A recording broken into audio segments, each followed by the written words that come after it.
Friends, news channel देखे आप सभी दर्शकों का बहुत बहुत स्वागत है। मैं हूं रमनदीप कौर।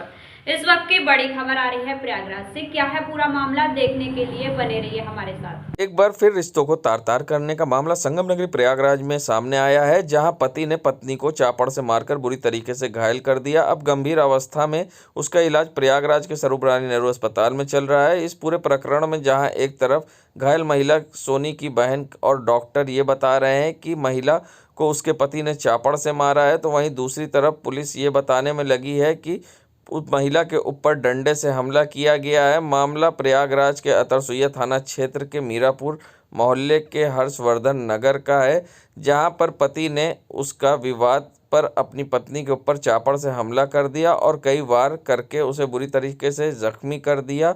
लोग उसको लेकर कॉल्विन अस्पताल पहुंचे, जहां पर उसका गंभीर हालत को देखते हुए स्वरूप रानी अस्पताल भेज दिया गया। इस पूरे मामले में डॉक्टर का कहना है कि महिला के ऊपर चापड़ से हमला किया गया है, जिसमें उसको गंभीर चोट आई है, हड्डियां टूटी है और लिगामेंट कट गए हैं, जिससे उसकी हालत गंभीर बनी हुई है। वहीं इस पूरे प्रकरण में पुलिस ये बताने में ज़ोर दे रही है कि महिला पर उसके पति ने डंडे से हमला किया है। इस पूरी कहानी के पीछे पुलिस का क्या मंतव्य है, ये तो पुलिस ही बता सकती है, लेकिन डॉक्टर और उस घायल महिला की बहन को सुनकर साफ अंदाज़ा लगाया जा सकता है कि महिला के ऊपर किसी धारदार हथियार से हमला किया गया है। और अतरसुइया थाना अध्यक्ष इससे पहले भी एक मामले में सुर्खियों में रहे हैं और ये एक और मामला सामने आया है, जिसमें उनकी कार्यशैली सवाल खड़े होने लगे हैं। इलाज करने वाले डॉक्टर ने महिला जिस तरीके से इंजरी होने की बात बताई रही है और पुलिस जिस तरह से डंडे से वार करने की बात कह रही है, दोनों में काफ़ी अंतर देखने को मिल रहा है और दूसरी तरफ पुलिस की कार्यशैली पर सवाल खड़े हो रहे हैं। छोटी वाली बहन के साथ मेरे देवर उसको चापड़ मारे हैं। हमको टाइम फिक्स नहीं है। मेरी छोटी वाली बहन की लड़की हमको बुलाने आई तो हमको पता चला, हम दौड़ते गए तो वहाँ पुलिस मौजूद थी। एम्बुलेंस बुला के पुलिस हॉस्पिटल लाई है। उनका किस वजह से झगड़ा हुआ हमको नहीं मालूम। कैसे मारा है? चापड़ से मारा है। कई जगह हमला किया है। 4-5-6 जगह मारा हुआ है। सर पे, पैर पे, हाथ पे 3 जगह मारा है, कंधे पे मारा है। अब क्या स्थिति है आपकी? अभी अंदर हॉस्पिटल में वो पट्टी वट्टी कर रहे हैं, टाँका लग रहा है। अभी हालत स्थिर है? नहीं, अंदर कहाँ वो टाँका लग रहा है तो चिल्ला रही है। परिचय दे दीजिए अपना। मीरापुर ललिता देवी मंदिर। अपना नाम बता दीजिए। सुभद्रा देवी। आप कौन है महिला? बहन बड़ी वाली। एक 24 साल की लड़की है जिसके हस्बैंड ने चापड़ से मारा है इसको और काफ़ी गंभीर चोटें आई हैं इसको। सर में चोट आई है, सर में लसरेटेड वुंड है, हाथ में है और जिसमें कि नर्व इंजरी भी है, लसरेटेड वुंड है और इसके फेस में भी है। एंकिल में है चोट जिसमें कि बोन कटा हुआ है, टेंडन कटे हुए हैं, लिगामेंट कटे हुए हैं। तो उसकी और पेशेंट शॉक में थी, काफ़ी ब्लीड कर गई थी, जिसको कि मैनेज किया गया है। इस समय बीपी उसका नॉर्मल आ गया है और पेशेंट स्टेबल है और इसको टेंडन रिपेयर के लिए और नर्व इंजरी के लिए और जो इसको सर में चोट है इसके लिए स्वरूप रानी के लिए रेफ़र किया जा रहा है। मैं doctor B K Singh, acting SIC Motilal Nehru जिला चिकित्सालय इलाहाबाद। मामला सामने आया जहां पति ने पत्नी पर हमला किया, जानलेवा उसे कॉन्वेंट में एडमिट कराया गया था, वहीं से अब एसआरएन भेज दिए गए। क्या पूरा मामला है ये आज थाना अतरसुइया में एक सूचना मिली कि ये सोनी एक महिला है, सोनी, उसके ऊपर डंडे चलाकर उन्होंने इसका खुद की पति ने वो डंडा चला दी। उसमें ये चोट हुआ था, उसमें ये मेडिकल के लिए अभी एसआरएन भेजा गया है। ये आगे के लिए अभी कोई तहरीर आया नहीं, जैसे वो कुछ कंप्लेंट्स वगैरह है उसी आधार पर हम आगे कार्रवाई करेंगे। इलाज के लिए एसआरएन भेजा गया, तो मेडिकल के लिए भेजा गया था ऑलरेडी। गुजरात के साबरमती जेल में बंद बाहुबली अतीक अहमद के साड़ू पर रंगदारी और धमकी देने का आरोप लगा है। बमरौली के शिवाला में रहने वाले अब्दुल दानिश ने पुलिस कमिश्नर प्रयागराज से इस मामले में लिखित शिकायत देकर मोहम्मद तारिक, कमर सईद, शाहिद, मोहम्मद अमन के खिलाफ मुकदमा दर्ज कराने की मांग की है। पीड़ित अब्दुल दानिश का कहना है कि मोहम्मद तारिक अतीक अहमद का साड़ू का भाई है और उसके ऊपर गैंगस्टर के एक्ट तहत मामला दर्ज है।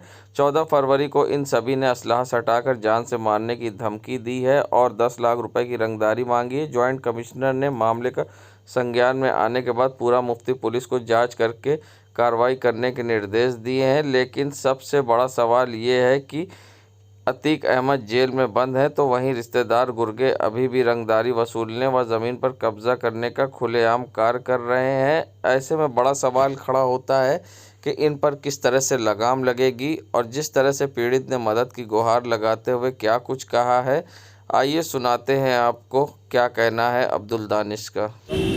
अतीक अहमद के साड़ू हैं और वो सब हमारी ज़मीन ज़बरदस्ती कब्जा करना चाह रहे हैं और हमें 14 तारीख को शाम को 5 बजे हम डेयरी अपने जा रहे थे तो मुझे मारे पीटे और असला सटा करके राइफल पिस्टल वो सब लिए हुए थे। मारे पीटे और बोले कि 10 लाख रुपए नहीं दिए हो दे दो, या तो 10 लाख रुपए दो या तो ज़मीन अपनी रजिस्ट्री करो। ऐसे 1 महीना पहले भी ये मुझे मारे पीटे, मुझे असला सटाकर मैं बैंक से 1 लाख रुपए निकाल के लेके आ रहा था, मेरा 1 लाख रुपए छीन लिए, ये ले लिए।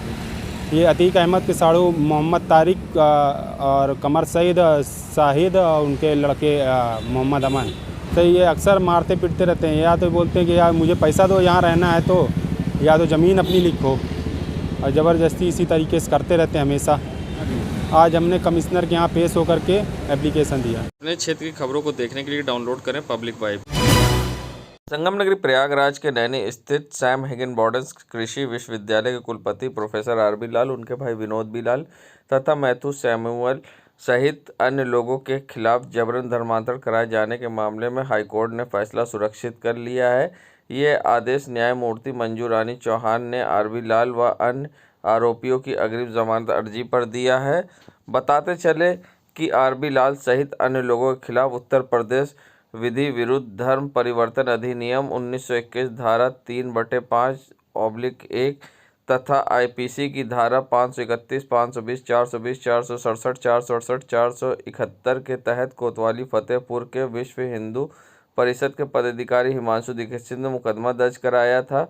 आरोप है कि उपरोक्त आरोपियों की मिली भगत से एवेंजिकल चर्च ऑफ इंडिया में 90 हिंदुओं का धर्मांतरण कराया गया। शिकायत जब अधिकारियों की टीम चर्च में पहुंची तो उन्होंने पादरी विजय मसीह से पूछा कि विजय मसीह ने अधिकारियों को बताया कि धर्मांतरण की प्रक्रिया पिछले 34 दिनों से जारी है और 40 दिन में ये पूरी हो जाएगी। न्यायालय के पूर्व में आरोपियों ने अपना बयान दर्ज कराने तथा विवेचना में सहयोग करने का निर्देश दिया था, तब तक इनकी गिरफ्तारी नहीं की जाएगी ऐसा आदेश दिया था, मगर 15 तारीख तक दिया था आदेश जाकर अपना बयान दर्ज कराने का। उसके बावजूद जहां विवेचना अधिकारी के समक्ष नहीं पेश हुए आर.बी. लाल व अन्य लोग, कोर्ट ने यह भी आदेश दिया था कि उन्हें अपना पासपोर्ट विवेचना अधिकारी के पास जमा करना होगा। ऐसे में आर.बी. लाल ने और अन्य लोगों ने पासपोर्ट भी नहीं जमा किया है। वहीं कोर्ट के आदेश की भी अवहेलना हुई है। वहीं इस पूरे मामले पर अब कोर्ट ने फैसला सुरक्षित कर लिया है।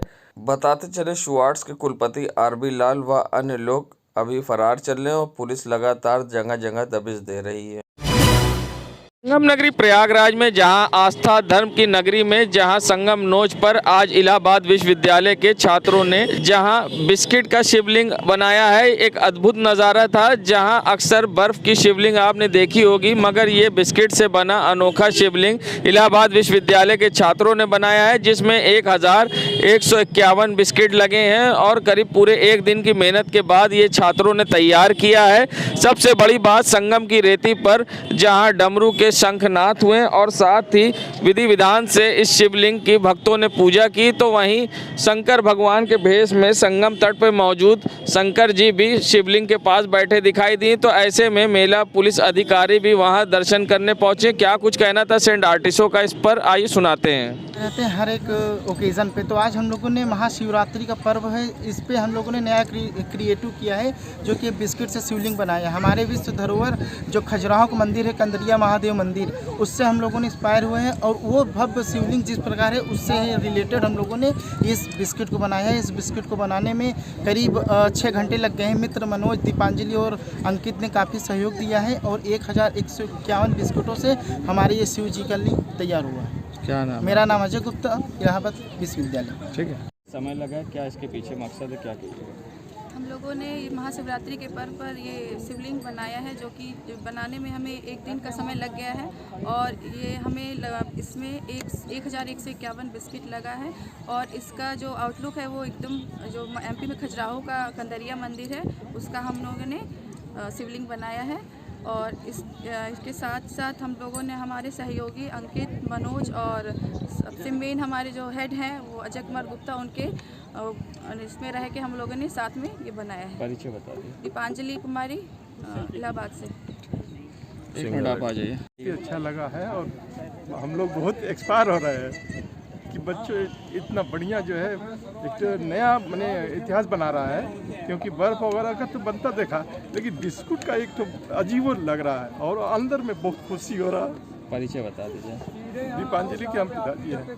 अपना नाम बता दीजिए। राजा नगरी प्रयागराज पहुंचे बॉलीवुड फिल्म के अभिनेता रजा मुराद ने CM योगी के लेकर बड़ा बयान दिया है। साथ ही उन्होंने यूपी की व्यवस्थाओं पर जहां तारीफ़ करते हुए CM योगी की तारीफ़ की और उन्होंने कहा कि दूसरी बार उन्हें चुनकर यहां जनता लाई है। ऐसे में उन्होंने CM की तारीफ़ करते हुए कहा कि पहले हम लोग को दूर से आना पड़ता था, मगर अब यूपी में सारी सरकार सुविधा दे रही है। ऐसे में उन्होंने क्या कुछ कहा, आइए सुनाते हैं। और किस तरह से यहाँ पर आप देख रहे हैं और ये धर्म की, आध्यात्म की नगरी है, क्या कहेंगे यहाँ के अनुभव को लेकर? मैं आज से 51 साल पहले यहाँ आया था।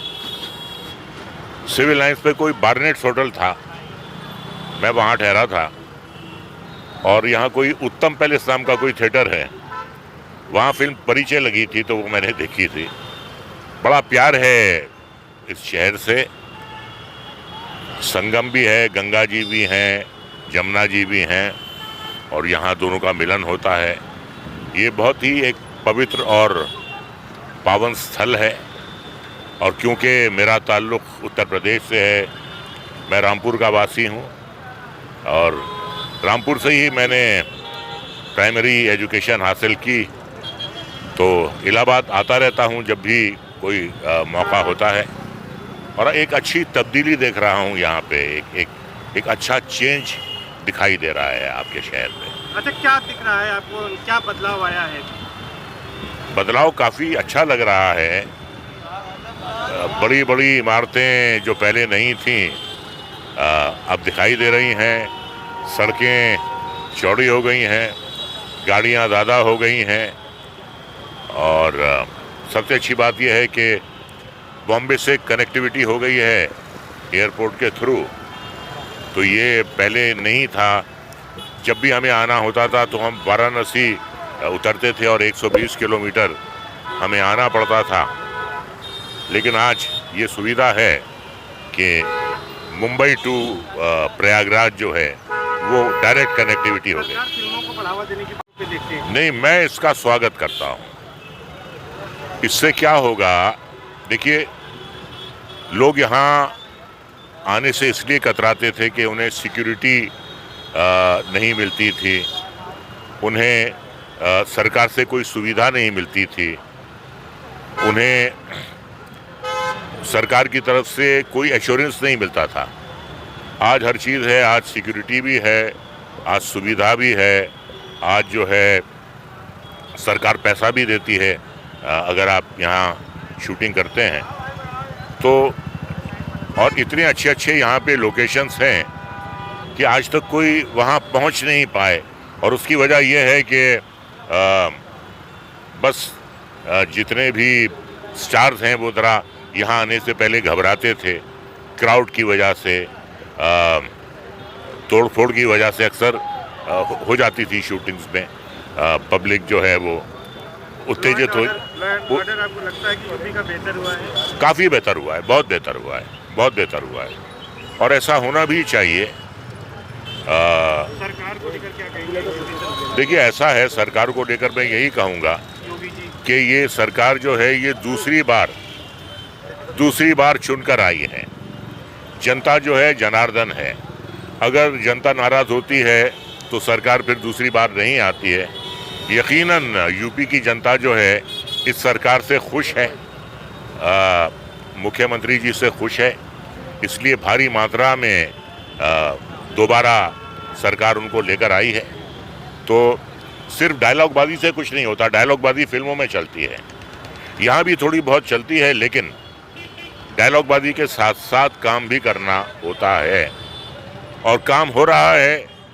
जनता मुतमईन है, जनता खुश है, इसलिए जनता ने दोबारा इस सरकार को इस जिम्मेदार गद्दी या कुर्सी पर बिठाया। आप जिस शहर से आते हैं, रामपुर से लेकर संगम नगरी प्रयागराज में अतिरिक्त पुलिस आयुक्त के यहाँ पर शाहगंज थाना क्षेत्र के पानदरीबा के रहने वाले परिवार ने मदद की गुहार लगाई है। उनका कहना है अंग्रेज़ों के ज़माने से हम यहाँ रह रहे हैं, मकान मालिक सालों पहले मर चुके हैं और मकान हम लोग के नाम पर है। हाउस टैक्स और वाटर टैक्स भी जमा करते हैं, मगर कुछ लोग अवैध तौर से अपना इस पर हक जता रहे हैं और कुछ अज्ञात लोग करीब 150 हमारे घर आए थे और घर खाली कराना चाहते हैं। ऐसे में मदद की गुहार लगाई है। उनका कहना था कि उनके पास और कोई रहने का ठिकाना भी नहीं है और अब अवैध तरीके से लोग कब्जा करने की कोशिश कर रहे हैं। और क्या कुछ कहा है उन्होंने, आइए सुनाते हैं आपको। से हाँ, और हम लोग 3 देवरान जेठान रहे, करीब 60 आदमी हमारे घर में। हाँ, और अब जो है वो गुंडा लोग चढ़ाई करके हम लोग का बेघर करते हैं। मकान किसका है? सुधा रानी से नहा का है। नहीं, तो आप वहाँ रहती हैं? हम रहते हैं, हमारे नाम चढ़ गया मकान। भूमि टैक्स हम देते हैं, हाँ, वाटर टैक्स देते हैं, बिजली का बिल देते हैं। नहीं, आज के मकान का जमीन कहाँ चला जाता है। से आपने लिया था मकान? हाँ। क्या नाम है आपका? चंद्रपति। मकान ये पानदरीबा जानसेनगंज के पास है। हमारे ससुराल जो हैं लगभग 150 साल से इस घर में रह रहे हैं। कुछ लोग हैं जो अपने इसमें जबरन अपना मालकाना हक दिखा रहे हैं। इसका ये है कि हमारी दादी जो हैं उनका नाम चढ़ा हुआ है इसमें। हम लोग वाटर टैक्स, बिजली का टैक्स, तमाम तरह की जो भी वहाँ की प्रतिक्रियाएं होती हैं वो सारी चीज़ यहाँ से जमा होती हैं। इसके बावजूद भी घर में घुस के गाली गलौज, मारपीट, जबरन अज्ञात लोग 100 से 150 लोग प्रतिदिन ये प्रतिक्रियाएँ होती रहती हैं। मकान हमारी दादी सास का नाम पे है। बिल्कुल। अब भाई हमें अपनी जान माल की धमकी मिल रही है रोज़। नुकसान को अभी अज्ञात लोग हैं, इनका कुछ नाम पता कुछ नहीं है और जबरन घर खाली करवाया जा रहा है। परिचय हमारा नाम अंजू। कानपुर देहात में मां बेटी की जलकर हुई मौत के खिलाफ अब जहां लोगों का गुस्सा बढ़ने लगा है, तो वहीं आज प्रयागराज की सड़कों पर राष्ट्रीय परशुराम सेना ने कैंडल मार्च निकाला है और मां बेटी को श्रद्धांजलि देते हुए सरकार से मांग की है कि दोषियों के खिलाफ सख्त कार्रवाई हो और परिजनों को आवास मिले। ऐसे में मांग न पूरी होने पर राष्ट्रीय परशुराम सेना ने सड़कों पर उतरकर उग्र प्रदर्शन करने की बात कही और क्या कुछ कहा है, आइए सुनाते हैं। जिस तरह से कानपुर देहात में प्रशासन के मौजूदगी में 2 महिलाओं की निर्मम हत्या हो जाती है और प्रशासन छोड़ करके भाग जाता है मौके से, उसके विरोध में आज राष्ट्रीय परशुराम सेना पूरे भारतवर्ष में कैंडल मार्च निकाल करके अपना विरोध प्रदर्शन कर रही है। हमारी जो मांगें हैं सरकार को माननी चाहिए। हमारी जो मांगें हैं, प्रमुख मांगें हैं, उसमें यह कि जितने भी लोग इस कृत्य में शामिल हैं, चाहे वो प्रशासन का आदमी हो, चाहे वो सर्व समाज का आदमी हो, सभी को तत्काल गिरफ्तार करके जेल भेजा जाए। पीड़ित परिवार को 1 करोड़ का मुआवजा दिया जाए, उनके बच्चों को सरकारी नौकरी दी जाए और उनको आवास मुहैया कराया जाए। अगर सरकार हमारी मांगें नहीं मानती है तो हम लोग आज कैंडल मार्च निकालकर शांति प्रदर्शन कर रहे हैं और आने वाले समय में हम उग्र आंदोलन के लिए बाध्य होंगे। राष्ट्रीय अध्यक्ष राष्ट्रीय परशुराम सेना विमल तिवारी। देश दुनिया की खबरों के लिए world media times news channel को सब्सक्राइब करें।